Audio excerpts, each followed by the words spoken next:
All right, let's just jump right in, shall we? Welcome to today's Explainer, where we are stepping into a narrative that is honestly as dark as a graphic novel, but packed with the absolute weight of Nietzschean philosophy. We're exploring the core of the Mercurial Legendarium, and we're going to trace a journey from the complete, utterly terrifying collapse of all established human knowledge, an event they call the epistemological dissolution, all the way to the ultimate realization of self-mastery.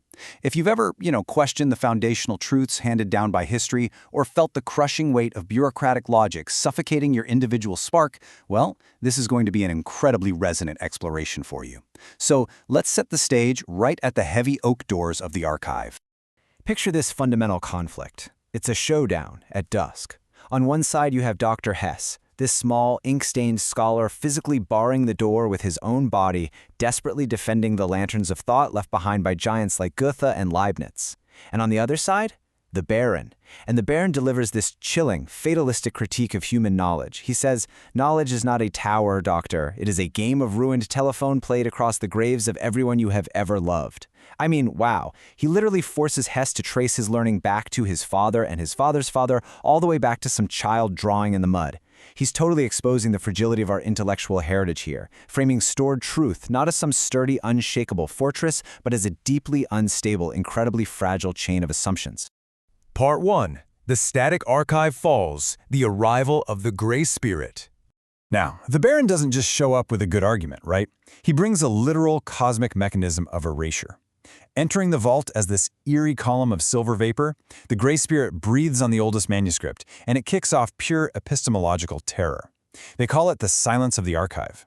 The ancient words on the pages, they don't burn. Actually, they do something way worse. They become honest.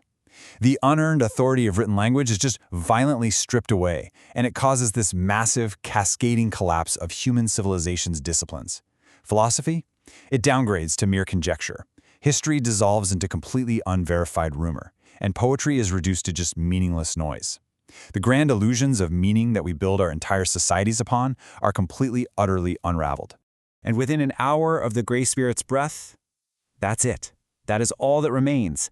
Meaning is revealed to be nothing more than a fragile layer of paint, and that paint has been violently peeled away, leaving behind literally nothing but blank white vellum. Just imagine the absolute terror of the scholars trapped inside, weeping, desperately clutching these blank books to their chests, pressing their faces against paper that can literally no longer answer them. It's the death of connection, It's the brutal realization that relying on books to bridge the gap with the dead is just fundamentally impossible. So, what's actually happening under the hood here? This erasure is driven by what the text calls the cold anti-light of the Star of Negation. It marks the total, absolute collapse of the static, divine order. All those lanterns of previous thinkers who tried to impose order on a chaotic universe, gone. It is the terminal point of stored truth. Language itself is returned to the primordial silence from which it was borrowed in the first place. The Baron's cosmic creed basically forces humanity into a brutal confrontation with its own emptiness, proving that our grandest declarations are really just assumptions built on shifting sand. Which brings us to Part 2, Surviving the Void, the Sideways Step. Okay, so if the static archive falls, how do we survive without being ground into dust by the vacuum? The answer is the fluid intellect. This is absolutely the core survival mechanism of this entire mythos. When traditional meaning completely crumbles around you, you cannot rely on rigid, static thinking. It just won't work. The fluid intellect is both an alchemical and a psychological capacity. It provides the supreme intellectual flexibility required to navigate that void. See, while the Baron's philosophy exists to totally obliterate external certainty, the fluid intellect prevents the individual from being obliterated along with it. It acts as the ultimate shock absorber for the soul when the universe goes silent. Let's actually contrast the old way of being with this new evolved state.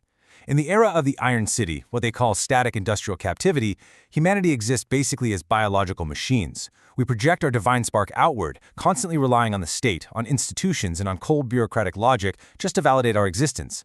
But facilitated by the fluid intellect, we rise as awakened mercurial spirits. These are self-mastered creators. They no longer seek validation from the outside world. They have pulled their power all the way back inward, and honestly, that is a monumental shift in consciousness. Part 3. Yellow Mercury, the Alchemy of Interior Sovereignty. To truly understand how someone crosses from industrial captivity to becoming an awakened mercurial spirit, you have to realize that the soul must stop frantically searching for answers in dead texts. Instead, it has to turn its gaze violently inward toward its own profound psychological depths. And this is one of my absolute favorite metaphors from the source text. The activation of the fluid intellect is symbolized by the act of mixing yellow in the studio windows of Weimar. Why yellow? Because this light is entirely indifferent to the Baron's cold precision and the anti-light of the Star of Negation. Mixing yellow represents that exact sideways step we were just talking about. It's the alchemical breakthrough that bridges the gap. It connects the absolute negation of the fallen archive to the vibrant, messy birth of your own internal authority. So, what does this fluid intellect fueled by yellow mercury actually do for you in practice? First off, it integrates internal shadows. Because your nature is now fluid, you don't fight your psychological depths anymore, you absorb them. Second, it outright rejects bureaucratic validation. The Iron City's logic literally holds no power over a sovereign mind. And third, and definitely most importantly, it reclaims the divine spark. It takes that essence you used to just hand away to history, to philosophy, to institutions, and it locks it firmly inside your own chest. You are no longer just a biological machine. Part 4. The Blank Vellum, a Canvas for Freedom. This completely flips the script on the tragedy we witnessed at the beginning of our grim fable. Remember that terrifying epistemological disillusion? The library shelves holding nothing but empty pages? Well, through the lens of the fluid intellect, we actually have to recontextualize that blank vellum. It is no longer a symbol of erasure or death or silence. No, it is now a pristine personal workshop for creation. It's a canvas for absolute freedom. And that is the ultimate promise of the Mercurial Legendarium. You are no longer a desperate witness, weeping over a history that's been erased, trapped in industrial cynicism. Armed with the fluid intellect and the light of yellow mercury, you have achieved absolute interior sovereignty. You now possess the power, the right, and the freedom to write your own truth upon the blank vellum of existence. The void isn't a place of terror anymore. It's your laboratory. Which leaves us with this final, intensely provocative thought. The Baron's critique might actually be right. The inherited knowledge of the world might just be a tragic game of ruined telephone played over graves. But if that's true, and when the stored truths of the world dissolve around you, what will you write on the blank vellum of existence? Thank you so much for joining me on this deep dive into the Mercurial Legendarium. Keep cultivating that fluid intellect, and I'll see you in the next explainer.